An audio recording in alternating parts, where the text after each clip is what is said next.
Boa noite a todos.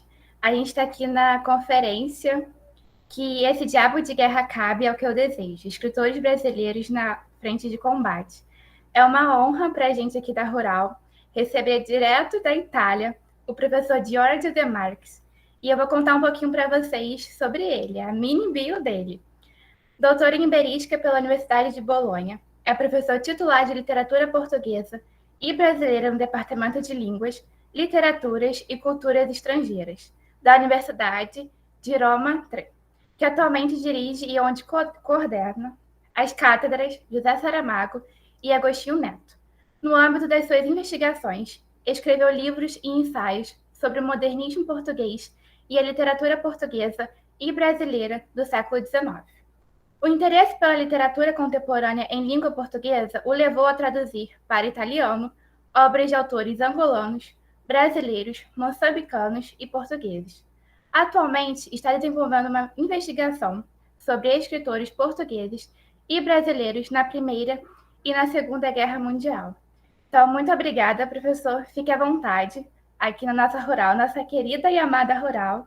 Muito obrigada pela presença de todos.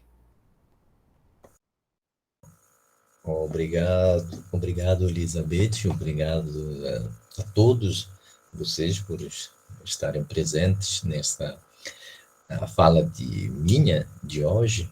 Eu quero agradecer os organizadores da Semana de Letras, Linguagens e Escola da Universidade Federal Rural do Rio de Janeiro, e em especial modo quero agradecer professora Maria Fernanda Garbero, que me convidou por um convite que realmente, para mim, é muito honroso. Então, obrigado pela amizade e pela confiança.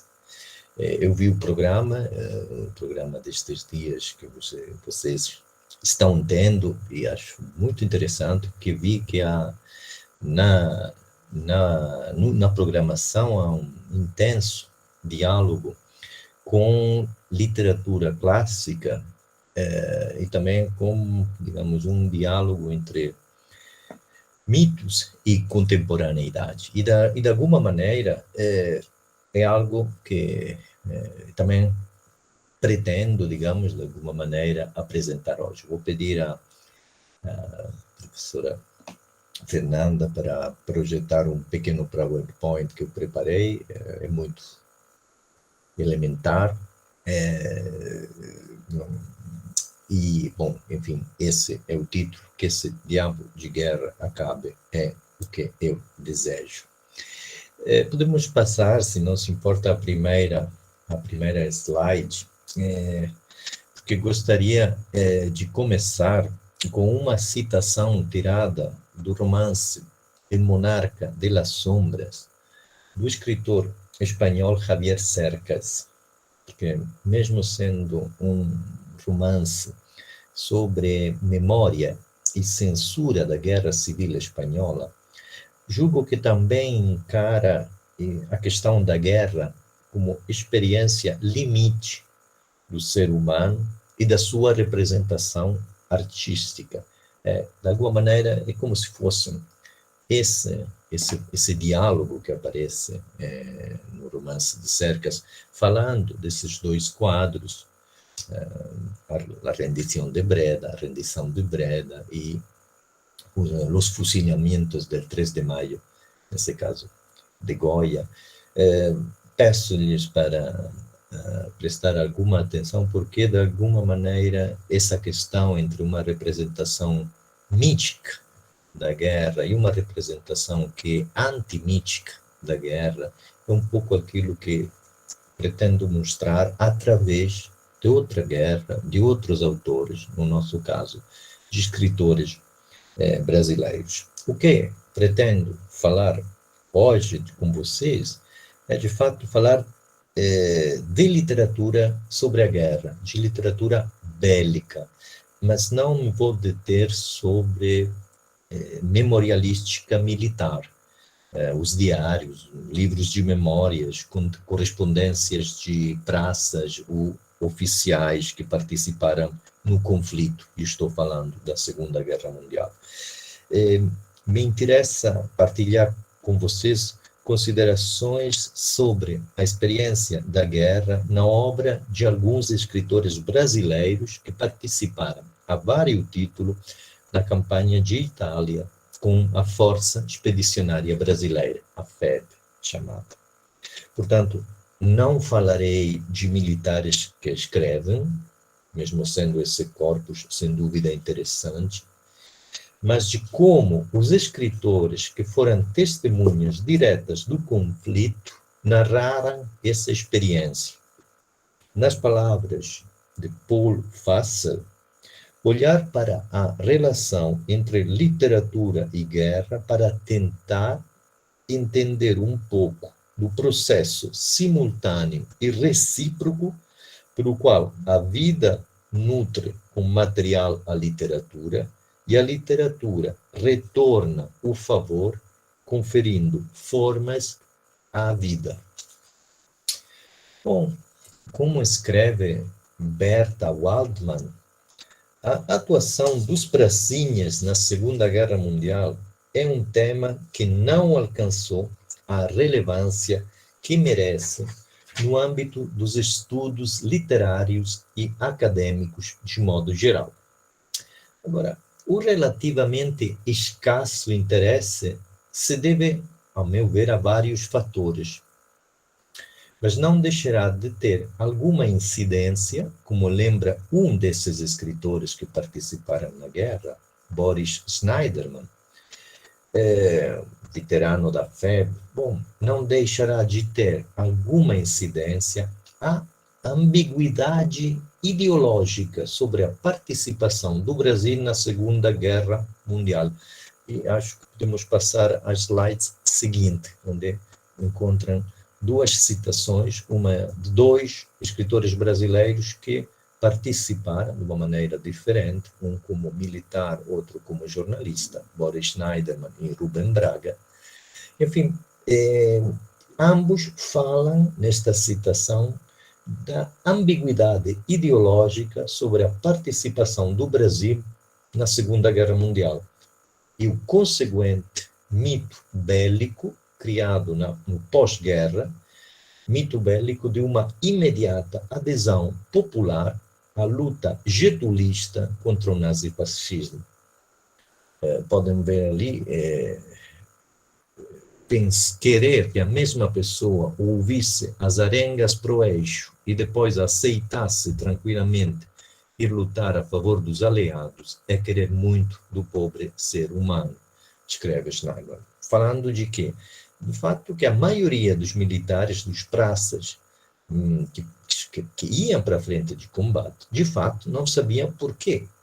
Não houve nenhuma preparação. Claro, o regime do Getúlio era, antes da entrada do Brasil na guerra, apoiava os alemães, estava muito mais próximo dos alemães, mesmo dentro da propaganda. E, por isso, como escreve Braga, se viu um governo ditatorial com tendências fascistas e cheio de quinta-colunistas fazer uma guerra ao lado das potências democráticas. Essa é a primeira da ambiguidade que eu acho pesa bastante sobre a literatura da FEB. A outra, não menos relevante, eu até diria mais relevante, é o facto que muitos dos oficiais que lutaram em Itália contra o fascismo irão depois realizar o golpe de 1964. E isto acabará reforçando a ambiguidade e, eu diria, até a desconfiança para com a memória da FEB. Bom, o que é a FEB? Provavelmente vocês sabem, mas em Itália, por exemplo, quase ninguém sabe que o exército brasileiro combateu em Itália. Bom, na verdade, se trata de uma operação que envolve 25.334 homens, aos quais temos que acrescentar 67 enfermeiras do exército. O primeiro dos 5 escalões chega a Nápoles em setembro de 1944. e a FEB participará na campanha de Itália até a rendição alemã até 29 de abril de 45, combatendo no centro-norte do país, na região basicamente da Toscana e da Emília-Romanha, contra a linha defensiva organizada pelo exército nazi, a chamada linha gótica. E ao longo desta linha gótica temos alguns lugares que são realmente trágicos para a memória brasileira da guerra. Pequenas aldeias, que são Monte Castelo e Matese, que foram as batalhas mais violentas que o exército brasileiro enfrentou. Enfim, destes mais de 25 mil, mais de 15 mil soldados se envolveram em combates e a FEB teve 457 caídos. Teremos que acrescentar 8 pilotos da Força Aérea Brasileira. Mais de 1.500 feridos em ações de guerra, quase 1.200 feridos longe de combate. Enfim, considerados estes números, a participação do Brasil na Segunda Guerra Mundial não se pode considerar meramente simbólica. E, fato que o torna ainda mais relevante, a campanha de Itália é a única guerra na qual o Brasil participa ativamente desde os tempos da Guerra do Paraguai. A literatura consequente desta experiência. Bom, a literatura da FEB conta com nomes de um certo relevo no panorama da literatura brasileira do século XX.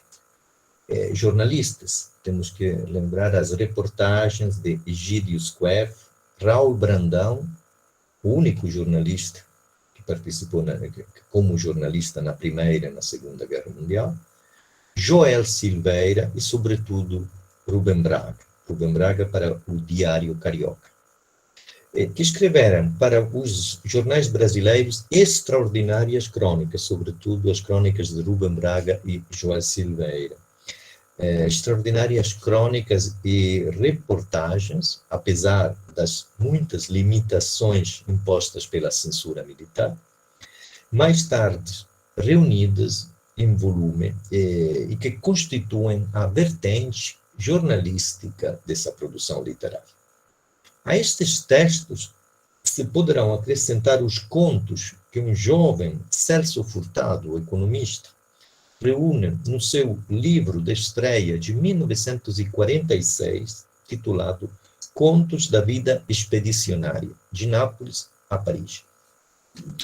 E, finalmente, temos os romances de Boris Schneiderman, de 1964, Guerra em Surdina, e Mina R., de 1973, de Roberto de Melo e Souza, que é o irmão de Antônio Cândido.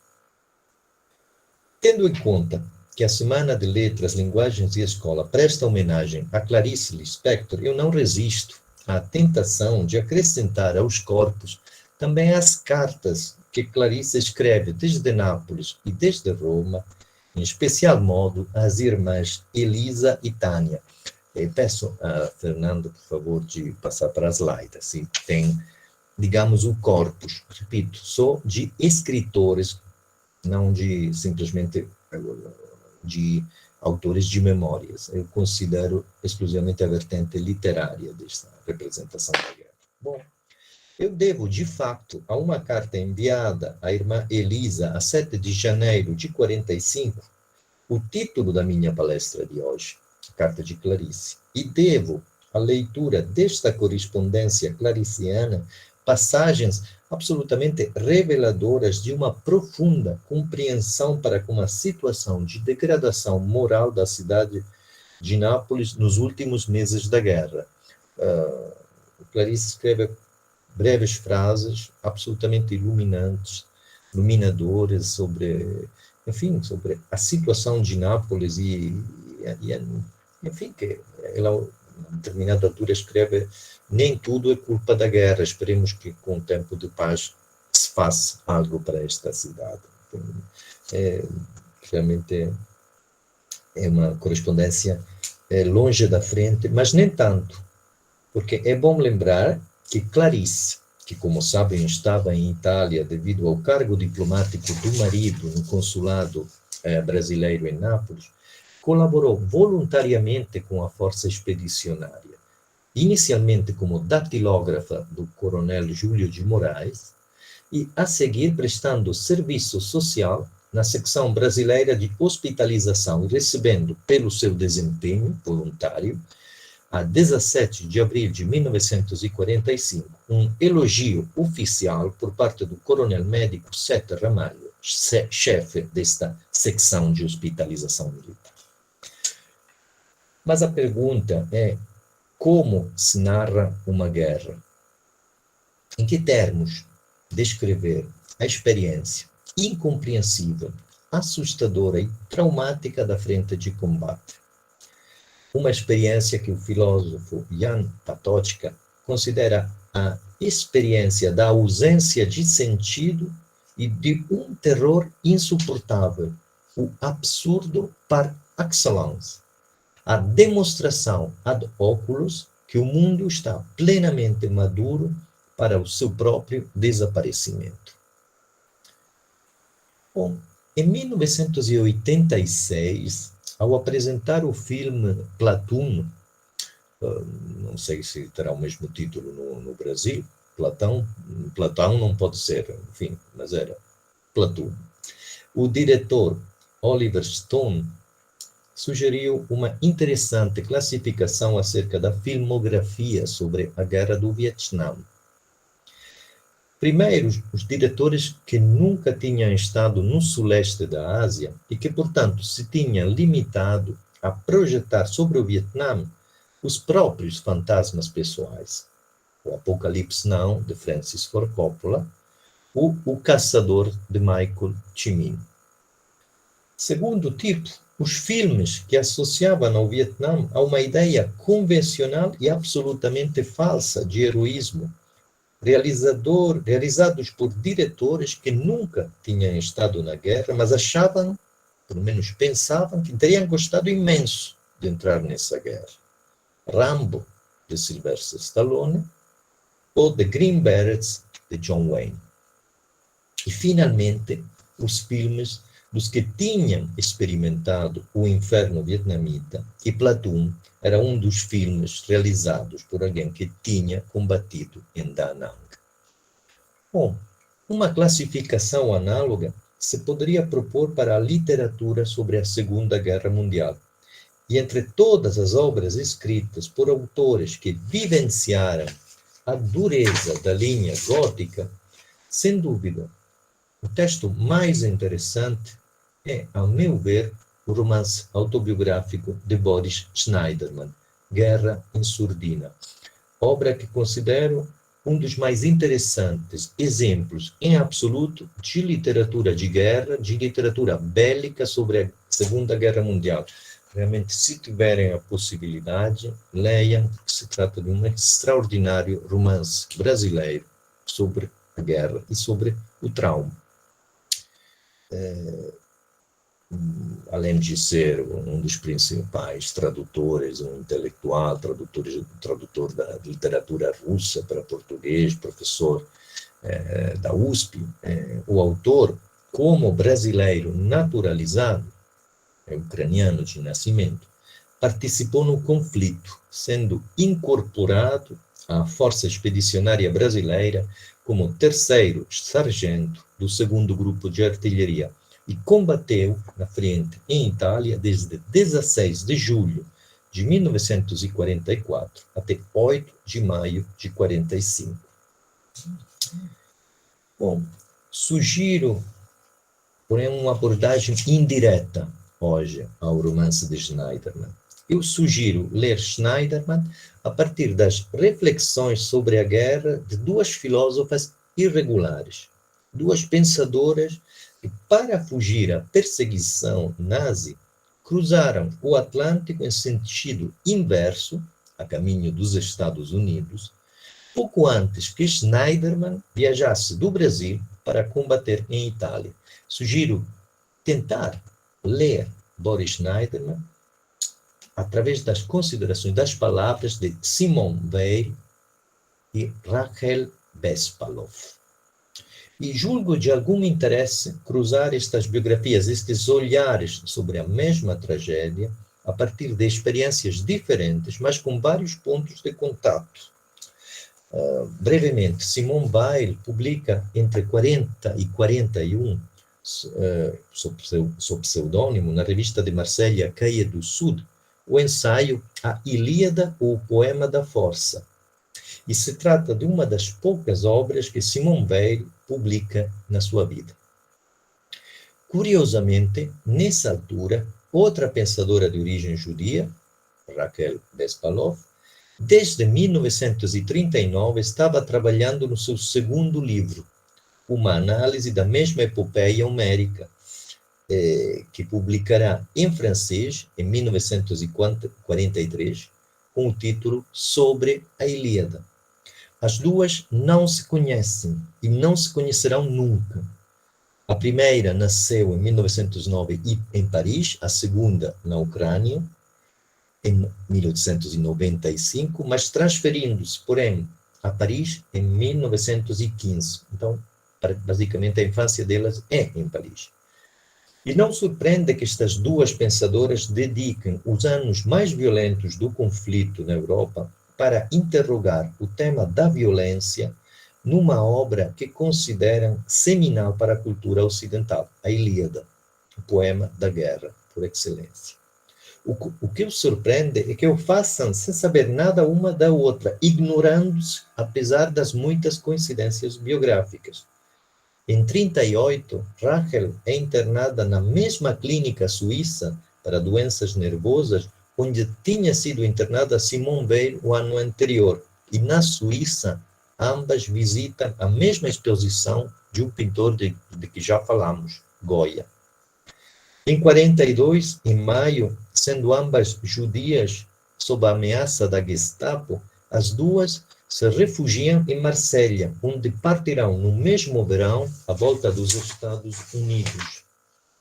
Mas não se conhecem nem em Marselha. Ambas eram amigas do filósofo Jean Wahl, e será este a mostrar a Rachel Bespalov o artigo de Simone Weil, que obrigará esta última a reescrever vários capítulos do seu estudo, porque, caso contrário, afirmou a Bespalov, todo mundo consideraria a minha obra um inevitável plágio. Basicamente, sem se conhecerem, sem se terem lido uma com a outra, disseram as mesmas coisas.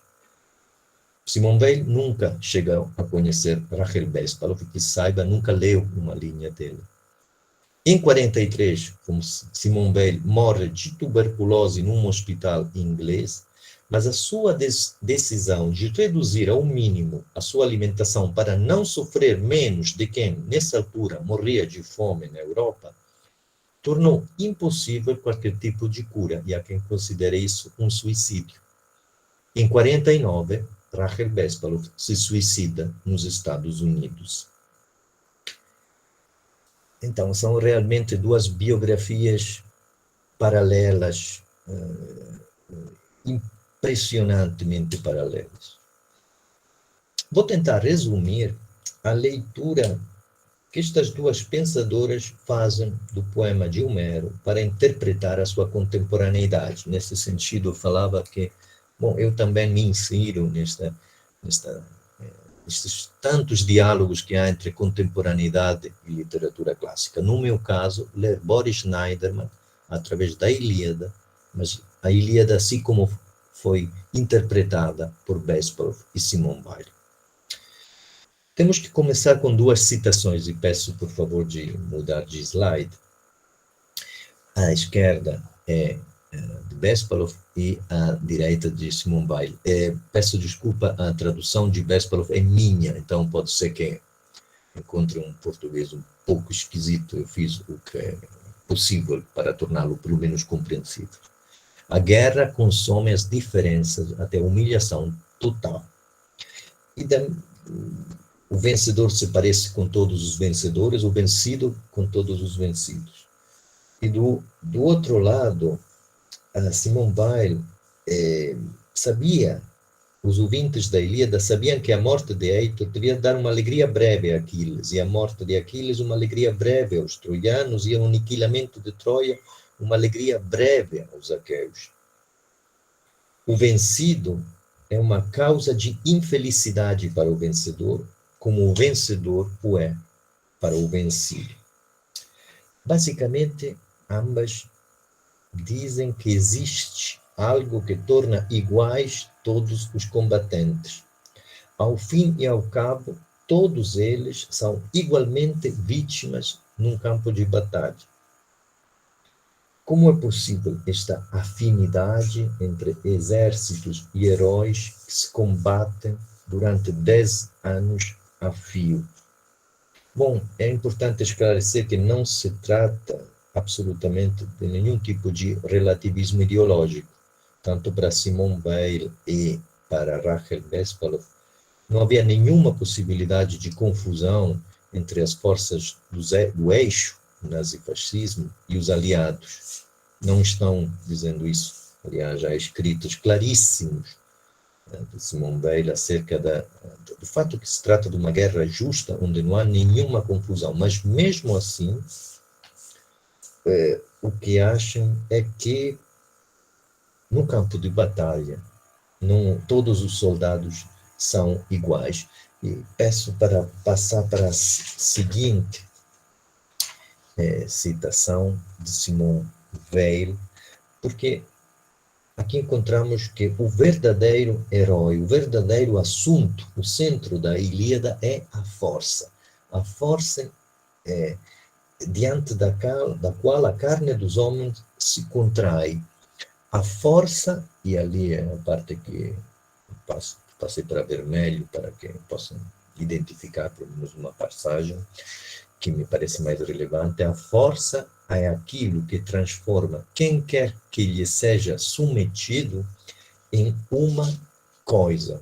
Ou seja, no campo de batalha, o ser humano sofre, independentemente que ganhe, o que perda, que mate, o que morra.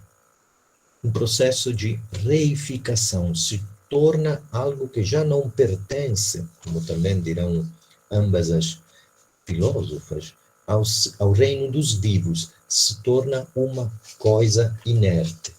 Ou, dito de outra maneira, e podemos passar à seguinte slide, o poder que a força possui de transformar os homens em coisas é duplo, que se exerce no sentido de ambos os lados, petrifica diferentemente, mas igualmente as almas dos que a sofrem e dos que a manejam. Porque o que diz Simone Weil é que as batalhas não são decididas entre homens que calculam, trabalham, tomam uma decisão e a executam, mas entre homens despojados dessa faculdade, transformados, caídos nas alas ou da matéria inerte, que é só passividade, ou das forças cegas, que são apenas impulso. Ou seja, não há livre-arbítrio, não há projetos, objetivo. O homem é uma coisa tomada pela força, e a força é esse instinto, sobre o qual muito também se poderia falar em termos de mito grego, mas é como estava a dizer, essa necessidade de morte, matar ou morrer, esse é o principal trauma do soldado, essa convivência cotidiana com a experiência da morte, seja ela como risco de morrer ou dever de matar, torna esse homem petrificado numa raça diferente da raça dos vivos. Algo parecido identifica na obra de Homero também Rachel Bespalov, que fala de desejo de eternidade e emulação guerreira a partir do mesmo motor. Tanto Aquiles como Heitor sofrem a sedução da beleza da força, da beleza da violência, aquilo que Simone Weil chamará, analisando vários cantos da Ilíada, a tentação do excesso. Podemos passar a seguinte slide. e aqui tem uma fotografia de Raquel Bespalov, que é bem menos conhecida do que Simone Weil. A força não se reconhece e não goza de si mesma, senão no abuso em que abusa de si mesma, no excesso em que se dá, obtendo o homem o consentimento total à própria destruição, à própria aniquilação que se realiza no êxtase do seu próprio sacrifício.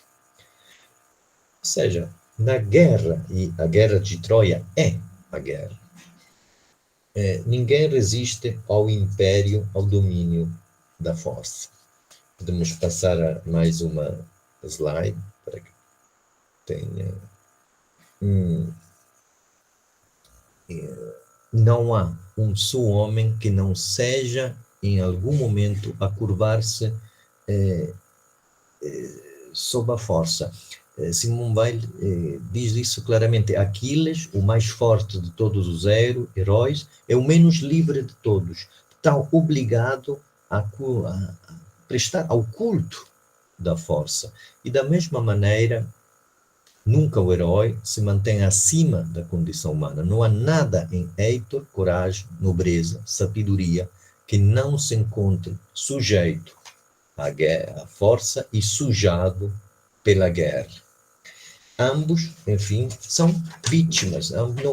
Não há esse aspecto que, enfim, pode ser muito discutível. É evidente que há outro tipo de leitura. Existe uma leitura filosófica feita durante a Segunda Guerra Mundial por duas filósofas irregulares, repito. É evidente que... Mas a conclusão às quais as duas chegam é que não há nada de heróico na Ilíada. Não há espaço para o heroísmo naquele que era considerado o poema heróico por excelência.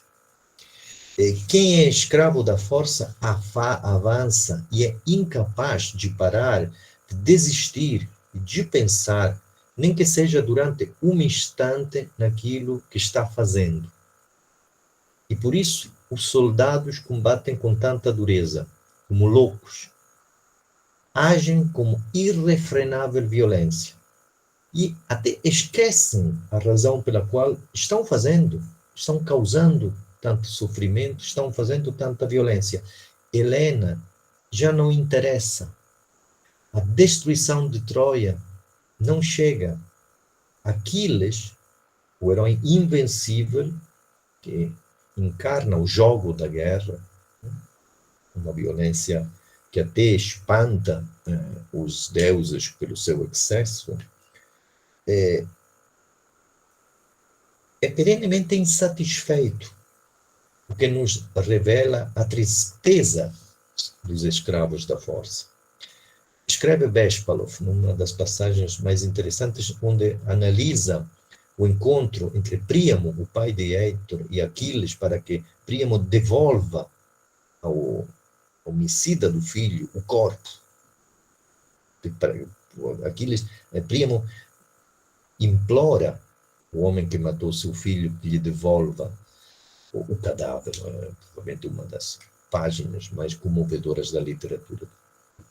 A crueldade de Aquiles, escreve Raquel Bespalov, não é uma técnica, menos ainda um método, mas é uma espécie de paroxismo da ira no ataque. E na resposta, parece que só na ira encontra a maneira de renovar a ilusão de omnipotência de onde origina a sua razão de vida, a perfeita conformidade da sua natureza com a vocação de destruidor que faz dele o menos livre dos homens. É a força, como afirma Simone Weil, a única que tem o poder de transformar em coisa um homem que aparentemente continua vivo. Segundo Weil e Bespalov, portanto, uma vez que tudo o que havia para ser destruído está destruído, e apenas fica a dor pelo que se perdeu, uma dor que dói ainda mais porque nem sequer se lembram as razões que provocaram tanta destruição, não fica espaço para visão heróica nenhuma. Em suma, perante o poder absoluto da força, por absurdo que pareça, não há nenhuma dimensão heróica na Ilíada, não há nenhuma dimensão heróica na guerra, em qualquer guerra.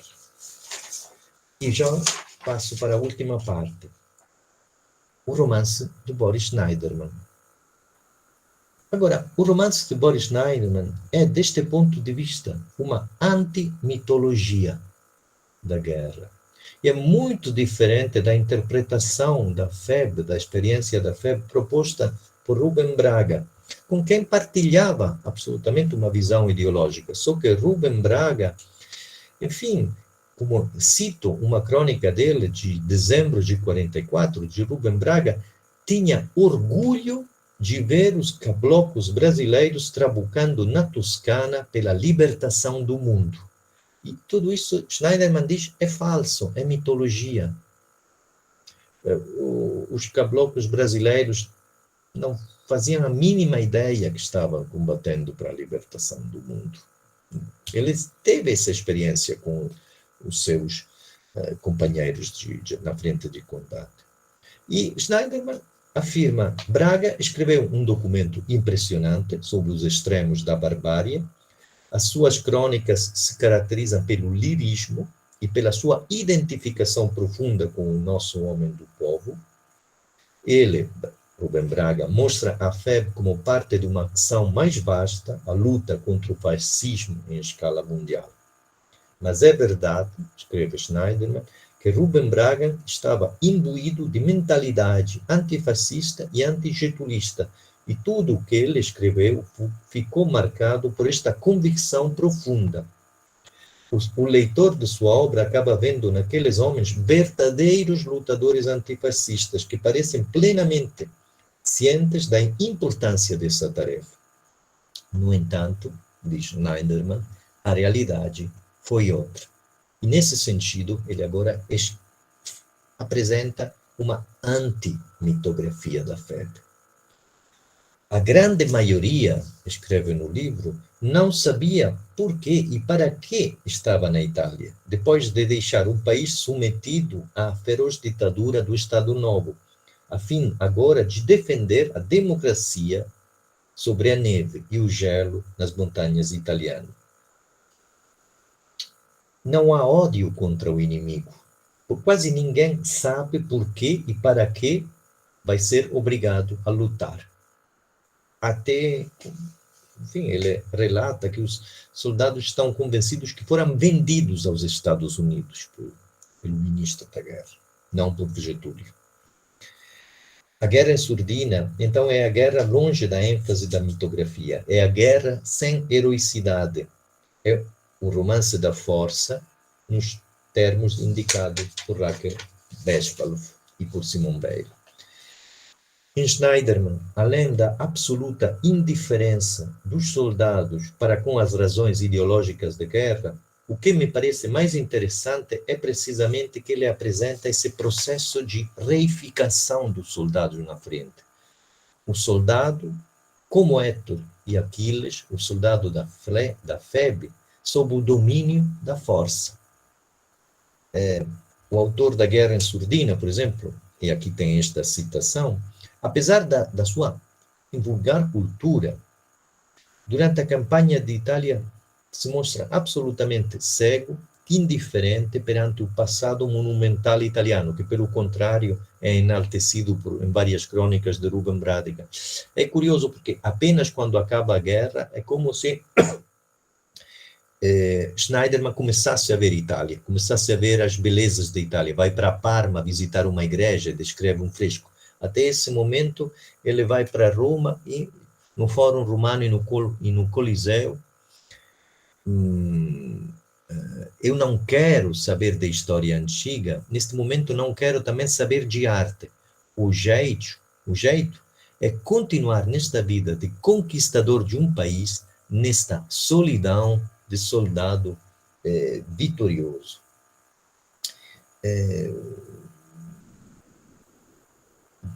Também em Nápoles, ele apenas vê os estragos junto ao cais, as casas velhas e sujas, lembrando cortiços e favelas do Rio de Janeiro. E, basicamente, essa solidão do soldado vitorioso, de que fala em Roma, é sintomática do trauma vivenciado na frente de combate por Schneiderman, como experiência daquele domínio da força que toma posse dele, como de todos os soldados. Uma experiência que em Guerra em Surdina o autor define como um processo de petrificação também. A guerra exige simplificação, é o que ele diz. Uma ferocidade, são todas citações do romance, transformada em rotina, que o leva a recear de ter sofrido um processo de contaminação. Será possível que o nazismo nos contaminou? Ou seja, nós somos cruéis e ferozes com os nossos inimigos? Mas, na verdade, os inimigos sob o jugo da força, como nesses mesmos anos diziam Bespalov, são iguais. Não é que foram contaminados. Basicamente, sofreram o mesmo processo. Podemos passar a seguinte slide. Eu tirei 4 citações do romance. Sobre o que podemos definir um processo de reificação como passividade impessoal do soldado. Tudo isto me reduziu a mero espectador mecânico e passivo, cuja vida se limita a calcular tiros que serão enviados contra a montanha. E prestem atenção que, na verdade, Schneiderman é um dos poucos que participa na guerra animado de sincero antifascismo. Não está ali sem saber porquê, mas rapidamente se transforma em um ser mecânico e passivo, porque o ato de guerra é impessoal. Posso arrancar os olhos de alguém e não terei sido eu o autor do feito. De outro modo, não seria possível. Não há crime nem pecado.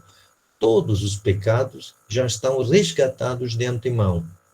E, ademais, há o turbilhão. E esta é a frase que eu acho mais esclarecedora no romance de Schneiderman. Tudo o que eu fizer nesta turbilhão será obra de um outro. Não sou eu, é outra coisa. É alguém que se tornou um escravo da violência e da força que ele mesmo pratica. E mais 2 exemplos, são os últimos, acerca do deslize moral, que tudo isto... Podemos passar para a seguinte, Fernanda, por favor. É um deslize moral que o vê rapidamente transformar-se esse exército que, quando chega a Nápoles, fica horrorizado pela violência e pelo abuso que os soldados americanos praticam contra mulheres e contra cidadãos italianos. E ele repara que os soldados brasileiros, passados poucos meses, tinham sofrido esse mesmo deslize moral. E chega a perguntar-se: o meu orgulho, de que se considera bem educado, de quem acredita controlar plenamente os instintos, mas, basicamente, sem ter nunca pisado um campo de batalha, já que Bespalov e Simone Weil sabiam que no campo de batalha ninguém controla plenamente os instintos. Enfim, ele também diz: eu acreditava controlar plenamente os instintos, faz com que hoje eu me julgue incapaz de descer ao mesmo nível dos infantes cuja conversa ouvi. Mas, assim mesmo, até onde me levará ainda esta escada, este plano inclinado? Bom, realmente é um romance que eu penso é pouco estudado no Brasil, e é um romance que realmente mereceria ser estudado, precisamente não tanto, é um romance sobre a guerra, não é um romance que nem colocaria em termos de romance pacifista. Não é um romance pacifista, não é um romance de alguém que está contra a guerra, exatamente como Simone Weil e como Raquel Bespalov havia noção clara que era uma guerra que era preciso ser combatida. Agora, não é um romance que cria um mito da guerra, um mito bélico dos soldados, o que nós em Itália também cultivamos mitos, dos italiani brava gente, o exército italiano aliado dos alemães, onde toda a maldade fica a cargo dos alemães, porque os italianos eram gente boa. Não é propriamente assim, e não é certamente o que diz Boris Schneiderman no seu romance. E vou citar, na verdade, André Malraux, num romance que se intitula A Esperança. Comecei com um romance espanhol que falava da Guerra Civil Espanhola, acabo citando um romance francês que decorre durante a Guerra Civil Espanhola, e que eu encontrei citado por outro escritor francês combatente da Segunda Guerra Mundial, que é Romain Gary. O que é que diz André Malraux e que repite Romain Gary, e que eu tenho certeza absoluta que afirmaria e concordaria também Boris Schneiderman, que há guerras justas, mas não há exércitos inocentes. Esta é basicamente o ponto de vista sobre o qual chega Boris Schneiderman, e que, enfim, poderia, de alguma maneira, também ser a proposta onde, ao fim e ao cabo, chegariam também Simone Weil e Rachel Bespalov. Há guerras que é preciso combater, a Segunda Guerra Mundial, basicamente não há nenhuma confusão ideológica, mas os exércitos nunca são inocentes.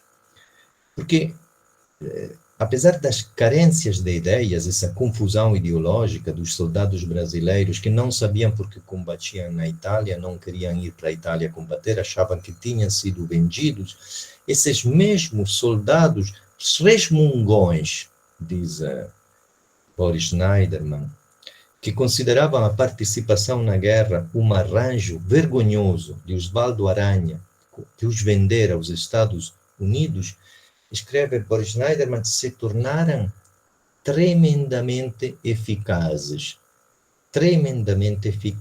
mostrando, cito novamente, uma dureza e impassibilidade que, pensava eu, jamais apareceria em seus rostos. Tremendamente eficazes. Não há nenhum heroísmo, não há nenhuma idealidade, o que transformou esses homens em bichos ferozes, tremendamente eficazes. A última slide para concluir. A leviandade dos que manejam sem respeito os homens e as coisas que têm ou julgam ter à sua mercê, o desespero que força o soldado a destruir, o esmagamento do escravo e do vencido, os massacres, tudo contribui para construir um quadro uniforme de horror. A força é o único herói. Ou seja, essa sujeição à violência que petrifica o homem e lhe tira qualquer tipo de liberdade durante um conflito. Obrigado por ter ouvido, espero que tenha sido de alguma maneira clara como proposta. Na verdade, se desta fala surgissem leitores de Guerra em Surdina, eu já estaria satisfeito, porque é realmente um romance brasileiro extraordinário sobre que fala da condição humana na guerra. Não fala basicamente da Segunda Guerra Mundial, não fala do exército brasileiro, não fala do que se torna um homem obrigado a matar para não morrer. Obrigado. Giorgio, muito obrigada. Vou passar para a Elizabeth, antes de abrir os debates, ver se alguém quer fazer alguma pergunta. Elizabeth. Obrigada, professora. Obrigada, professor, por essa belíssima apresentação. E, nossa, foi incrível. E, para mim, hoje, aqui agora, uma coisa que eu amo na literatura ficou muito marcada, que é a questão da literatura se misturar com a história se misturar com a literatura, e a literatura servir como esse espaço de mostrar, eu gosto muito dessa frase de uma professora da Rural, de mostrar essas inquietações humanas, e como você falou, a condição humana. E sempre me incomodou muito, né, estudando história, essa questão desses soldados brasileiros que foram para a guerra e não sabiam direito. E esse aspecto sempre me incomodou. E tá dentro dessa literatura é muito grandioso. E realmente deu uma curiosidade de ler. E ver a história se misturando com a literatura foi realmente incrível. Acho que a sua apresentação ilustrou muito bem, além de todo o tema, o que é de fato e o poder que a literatura tem para nós, seres humanos. Então, eu só tenho a agradecer por esse momento.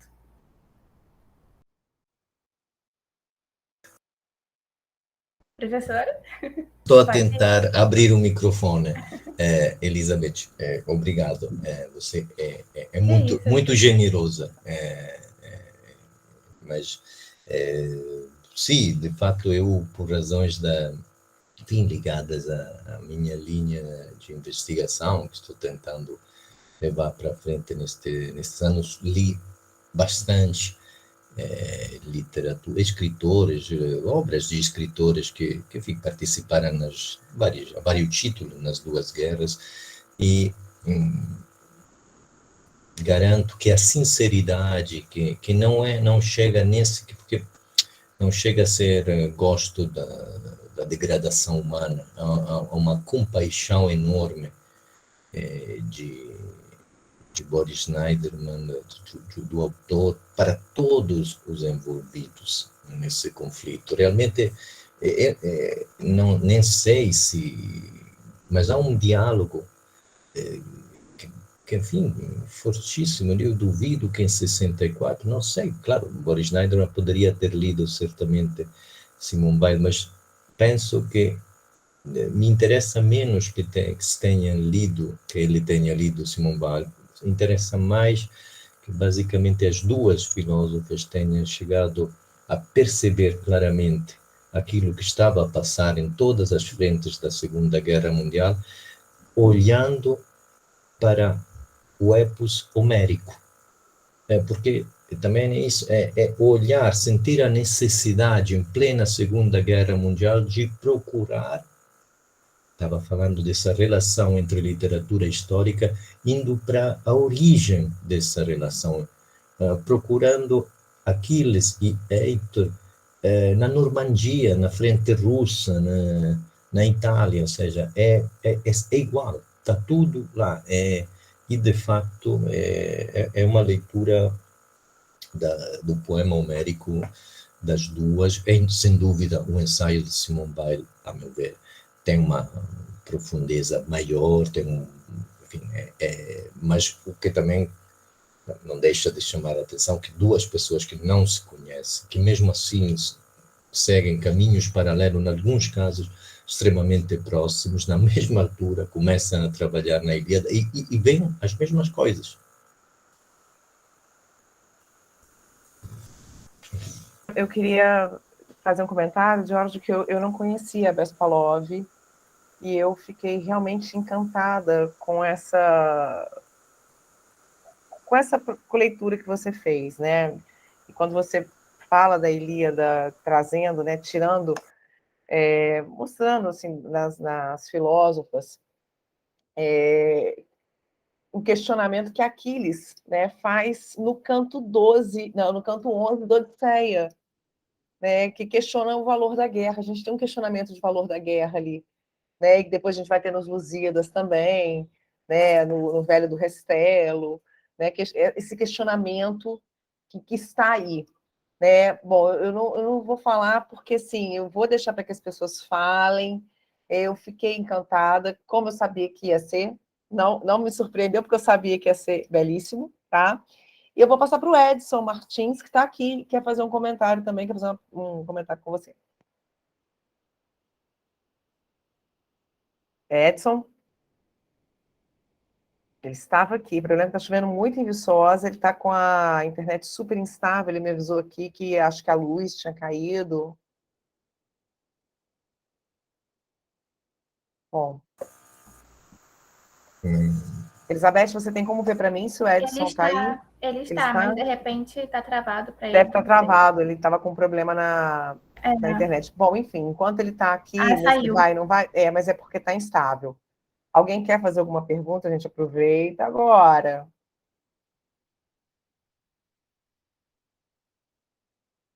O que é interessante, enquanto surgiu uma pergunta, que é precisamente dentro, no poema homérico, quando temos o encontro entre Ulisses, que desce para o Hades e encontra Aquiles, entre o reino dos mortos, que é o título que dá a Javier Cercas ao seu romance, como o monarca das sombras, ou seja, é o rei dos mortos.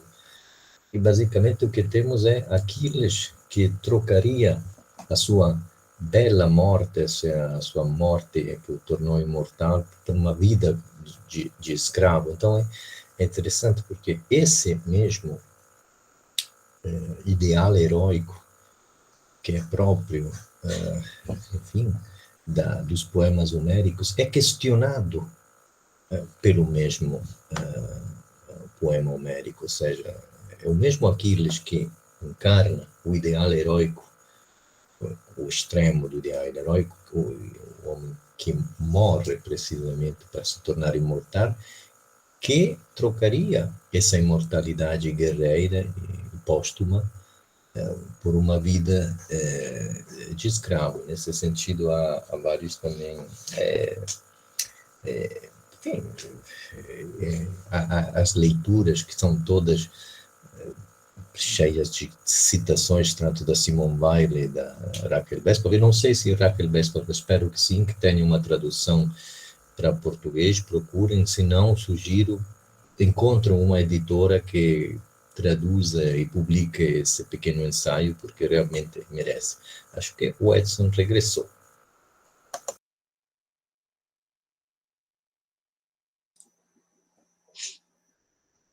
Olá. Olá, Edson, que bom ver você. Tchau, Edson, tchau. Tchau, Giorgio, que saudade.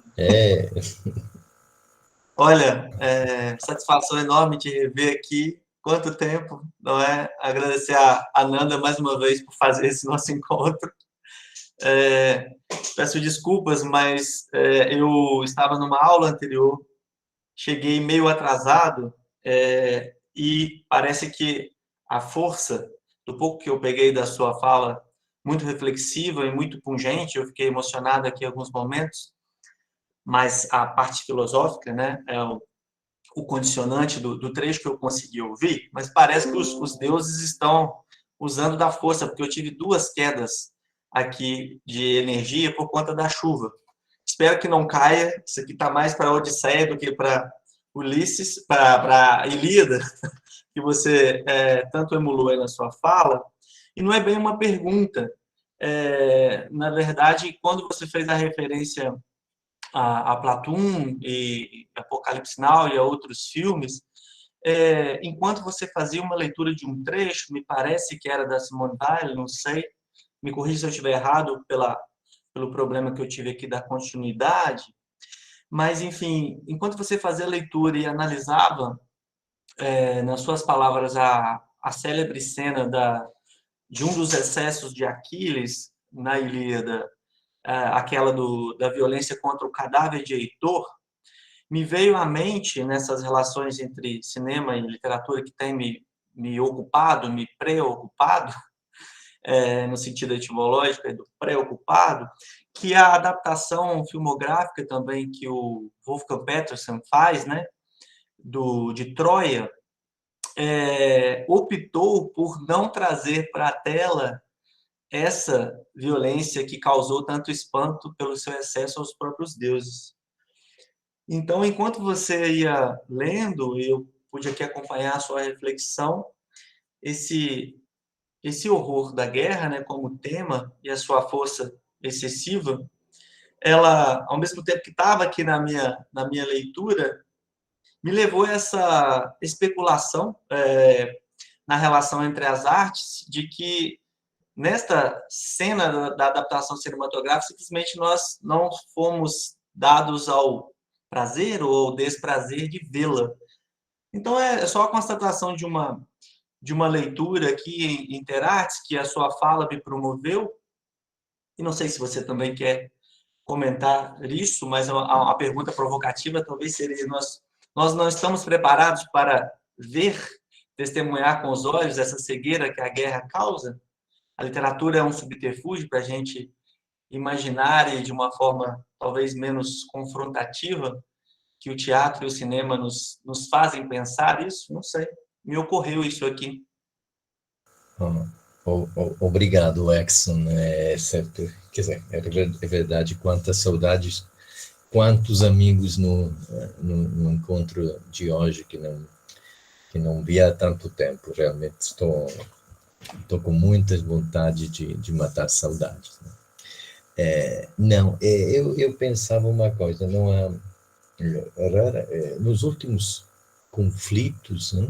Penso que o mundo andou envolvido, penso sobretudo os conflitos ocidentais, foram os mais televisivos que a gente raramente vimos tantas imagens de guerra, tantos jornalistas embedded com os militares a seguir aos exércitos. E temos a sensação quase que estamos acompanhando em direto o que é uma guerra. E ao mesmo tempo o que essas imagens nos mostram, na maioria dos casos, é um pouco como a guerra da rendição de Breda, uma guerra extremamente limpa. Vemos bombas que são inteligentes, mísseis que dão exatamente num único carro. O excesso de visibilidade que os mídias proporcionam para a guerra, ao fim e ao cabo eu tenho a sensação que seja uma forma não diferente de censura. Ao fim e ao cabo a televisão torna visível apenas o lado limpo da guerra, como se fosse uma guerra cirúrgica, como se fosse uma guerra que não se realiza sob o domínio da força. E, na verdade, aquela pessoa que tenha lido a Ilíada, o Boris Schneiderman, ou tudo que há pelo meio na literatura entre a Ilíada e Boris Schneiderman, sabe que não há nada de limpo, que não há nada que possa ser olhado de frente, ficando absolutamente indiferente. Eu penso que realmente é preocupante esse excesso de imagens que porque chegam imagens a mais, mas limpas a mais. Acabamos pensando que basicamente não há morte naquilo que nós vemos. E a literatura, quando é uma literatura, vou usar um termo honesto, vamos dizer assim, quando a literatura é uma literatura honesta, que não cria mitos, e nesse sentido o romance do Boris Schneiderman é um romance extraordinário do ponto de vista literário, mas é uma visão honesta de si mesmo. Ele é o primeiro, através do seu protagonista, muda de nome, mas é um artilheiro da febre, é ele que mostra o seu deslize moral. Então, e mostra como todos se contaminaram ali dentro. Bom, eu penso que, ao fim e ao cabo, sem ver essa maneira indireta de que falava Edson, é muito mais assustadora de tantas imagens que consumimos sobre as guerras atuais, porque percebemos claramente que por trás experimentamos o deslize moral desses soldados, sem necessidade de haver. E esse, penso que seja o que mais pode transmitir dessa experiência, que nunca será nem de longe parecida a que poderíamos ter numa frente de combate, mas me parece a maneira mais honesta para falar para descrever, para narrar a guerra. Eu queria fazer um comentário também. Ainda temos tempo, Elizabeth? Tá. Eu tenho pesquisado recentemente narrativas de horror, survival, narrativas que remetem à batalha real, que é um estilo de jogos que começou com muita força e que tem ganhado cada vez mais força entre os adolescentes, né? Essa noção de batalha real. E eu estava me lembrando, enquanto você falava, respondendo ao Edson, estava me lembrando do que foi a ocupação no Morro do Alemão em 2010. Eu não lembro, eu não sei se as pessoas que estão aqui se lembram, né? Mas em muito ela nos remete a esses jogos de batalha real, né? Em que você precisa matar, inclusive está no Bacurau, né? Quem viu Bacurau aqui, né? Naquela representação daqueles jogos que eles fazem à noite, caçando os moradores daquela cidade, né? Se nós pensarmos no que foi a narrativa televisiva, né? O épico policial ao vivo, online, que nós tivemos com a ocupação do Alemão, né? Era online, Jorge. A gente via aquilo pela Globo News, pelo canal aberto, diretamente. E como aquilo, em certa medida, né, dialoga com os jogos de videogame, inclusive entrando, né, em algumas narrativas contemporâneas brasileiras também. Era só um comentário. Eu vou dizer algo óbvio, que enfim, apoiando-me também sobre etimologia. Perante tanta visibilidade da guerra, o que temos provavelmente que nos lembrar cotidianamente, seja a ocupação de um moro do alemão, seja a guerra na Síria, seja a guerra na Ucrânia, é que a guerra é obscena, sempre. Ou seja, fica fora daquilo que a gente vê. Fica nos bastidores, usamos antes essa palavra. Bom, a guerra é obscena, porque aquilo que a gente vê não é a guerra. Aquilo que a gente vê na Globo, da ocupação do alemão, não é a ocupação do alemão. E nesse sentido, a literatura, enfim, traz para frente da cena tudo o que, de alguma maneira, fica por trás no excesso de visibilidade. A mim isso me parece uma possível resposta. Vemos muito, mas vemos o que a gente é autorizado a ver, o que é realmente assustador, o que é obsceno, a gente não vê. Isso não passa pela Globo. É uma experiência que realmente não há como captar, né? Bom, alguém mais tem alguma pergunta? São tímidos, não é uma idiosincrasia nossa, os alunos aí da Itália também são tímidos, né, Jorge? Às vezes não perguntam. A timidez é uma virtude que eu aprecio muitíssimo. Pelo menos ela não leva ribres. Exato. Luísa, a Luísa quer falar. Oi, boa noite. Também só um comentário, não chega a ser uma pergunta. Enquanto você falava sobre a noção que a gente não, que os soldados não tinham do que eles estavam indo fazer na Itália, eu também lembrei muito sobre o Paulo Ronay,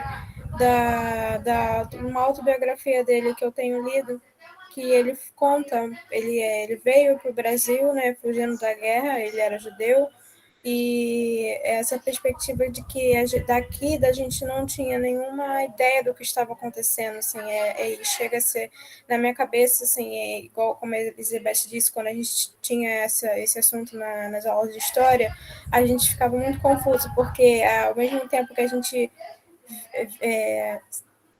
via que era uma ditadura que estava aqui no Brasil e aí mandavam soldados para lutar contra uma outra ditadura, e isso não faz muito sentido na nossa cabeça, assim, quando a gente está estudando. E só depois, agora, dentro da universidade, que a gente começa a ter um pouco mais de reflexão sobre isso. É só um comentário mesmo.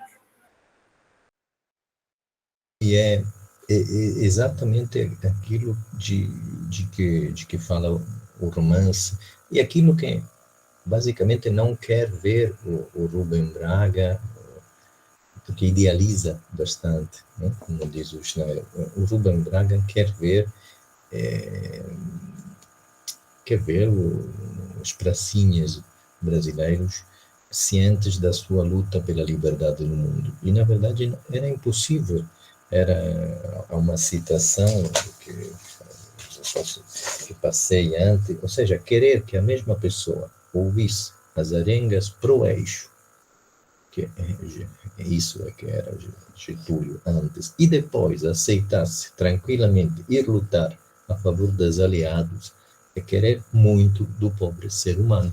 Ou seja, esses jovens brasileiros que foram enviados para lá, não digo os oficiais, mas os que foram realmente para frente, não sabiam por que estavam lá.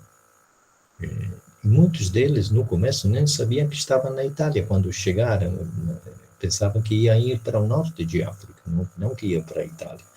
Na verdade, muitos pensaram que iria ser uma participação branda, porque a guerra já estava a acabar e os americanos já estavam resolvendo isso, e os brasileiros não iriam encontrar, enfim, combates a sério. E tiveram muito azar os brasileiros, porque eu fui visitar os lugares onde o exército brasileiro combateu, são lugares nos Apeninos, nas serras, bem duros. O inverno italiano ali é um inverno frio, muito frio, e esse inverno de 44 foi especialmente frio, e tiveram o azar de ter que combater contra tropas de elite alemãs que, enfim, foi uma verdadeira guerra. E fazer uma guerra, mesmo sem saber porquê, é ainda mais desnorteador, imagino. Para o Schneider, pelo menos o Schneider sabia o que estava a fazer e porquê. Mas acho interessante que esse elemento seja, enfim, que tenha tornado mais claro estudando na faculdade. É precisamente, enfim, é para isso que o curso de história serve. E eu fico com muita pena, por exemplo, que em Itália não se conhece muito, tirando dos lugares onde os brasileiros estiveram lá. Na verdade, não se saiba muito. Eu estou tentando, por exemplo, eu gostaria muito que existisse uma edição italiana do romance de Schneider. Eu acho que seria útil para os leitores italianos e uma digna homenagem para o autor. Aqui no Brasil também não se sabe, hein, Jota? Mas no Brasil há esses aspectos de dificuldade de lidar, que eu compreendo. É difícil recuperar a memória da Força Expedicionária Brasileira, tendo em conta, e o mesmo Schneiderman, numa crônica, o escreve, num livrinho saído há pouco tempo, chamado Caderno Italiano. Há uma crônica de 2 páginas do Schneiderman, onde ele até chega a comentar que um dos oficiais da ditadura ofereceu ao Varela, um chapéu da FEB. E ele acha isso assustador, mas como contra a encarnação do fascismo em pleno, o ditador Varela oferecer tudo isso. Realmente, para a história brasileira, eu compreendo quando a Berta Waldman diz está pouco estudada. É inevitável essa desconfiança. E é mais fácil para mim, confesso, é mais fácil para mim lidar com autores que não, o Schneiderman não desenvolveu minimamente, pelo contrário, foi muito crítico, mas eu compreendo, pelo menos tenho a sensação que no Brasil possa haver uma certa dificuldade a trabalhar com uma literatura ligada ao exército. E até a própria noção do que o Getúlio representa muitas vezes na cabeça de um brasileiro. Não, mas nós estamos falando de uma operação militar que está entre Getúlio e a ditadura. Aí é que né, Edson, que o negócio complica ainda mais, porque a gente está lidando com duas paixões, obscuros objetos de desejo do brasileiro. Não, por isso. Getúlio e a ditadura. Exatamente, mas a FEB está no meio disso, está envolvida com ambos. E hoje em dia é provavelmente ainda mais complicado lidar com isso. Agora, para mim, digamos, eu posso, e repito, eu não estou interessado, não sou um historiador militar, não me interessam as memórias de generais, não me interessam diários de soldados, pode ser muito interessante, me interessa a transfiguração literária de tudo isso. Me interessa não o militar que escreve, me interessa o escritor que combate, e o escritor que, enfim, transforma tudo isso e tenta compreender tudo isso através da literatura. Mas não deixa de ser muito complicado aproximar-se a uma literatura ligada às Forças Armadas, porque basicamente é isso. Eu compreendo, mas não deixa de haver lá extraordinários autores autenticamente democráticos, como o Boris Schneiderman, como o Joel Silveira, que passou vários problemas precisamente demonstrando como os oficiais da FEB andaram envolvidos no golpe de 64, e o Rubem Braga. Claro que a experiência da Clarice não é uma experiência bélica, mas mesmo assim achei que era importante, porque estão todos em Itália lá em 44. É curiosíssimo esse momento em que muita literatura brasileira está lá. E a Clarice, que podia fazer a vida da mulher de um cônsul brasileiro, não decide ir assistir os feridos. Isso me parece mais uma vertente, mais uma razão para homenagear Clarice sempre, quando é centenário mais um, é sempre... Bom, Jorge, agradeço. A gente está chegando já no final. Foi uma beleza te ouvir, agradeço imensamente. Tá? E vou passar agora para a Elizabeth, porque a gente vai parar de gravar para poder fazer uma foto. Tá? Beth, com você, e aí você depois... Tá. Certo. Bem? Tá bom, eu pedi para ninguém sair primeiro, que eu vou encerrar aqui a gravação para a gente tirar nossa foto. Bom, gente, essa foi a nossa conferência, belíssima, falando sobre a força, e fica a palavra diretamente da Itália. Espero que vocês tenham gostado e beijos, até a próxima.